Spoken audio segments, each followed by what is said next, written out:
বলেছেন যে কোমরের অপারেশন করেছি 3 বছর হলো, আবারও কোমর ব্যথা হয়েছে, আমরা কিভাবে এর স্থায়ী সমাধান পেতে পারি? রিয়া, আপনি 3 বছর আগে অপারেশন করেছিলেন এবং 3 বছর ধরে আপনি আপনার ব্যথায় আবার সাফার করছেন। তো আমি আপনাকে সাজেস্ট করবো যে আর ফার্দার অপারেশনের আগে এখানে ফিজিওথেরাপি আপনাকে চমৎকার রেজাল্ট দিবে এবং আপনার শান্তি দিবে। ফিজিওথেরাপি হচ্ছে এখানে রেস্টে থাকতে হবে। অনেকে আছে ফিজিওথেরাপি দিতে সেন্টারে যাচ্ছে, রিক্সায় যাচ্ছে, সেন্টার থেকে আসছে, এই জার্নিতে ব্যথা আরও বেড়ে যাচ্ছে। সো আপনাকে জার্নি করা যাবে না। আমরা বলছি অ্যাক্টিভ বেড রেস্ট, বিছানায় শুয়ে থেকে আপনাকে ট্রিটমেন্ট করতে হবে 3 থেকে 6 সপ্তাহ, 42 দিন।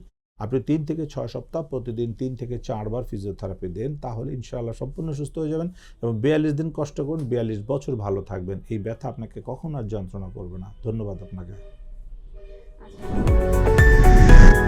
এসপি হাসপাতাল, আন্তর্জাতিক মানের পূর্ণাঙ্গ ব্যথা নিরাময় হাসপাতাল।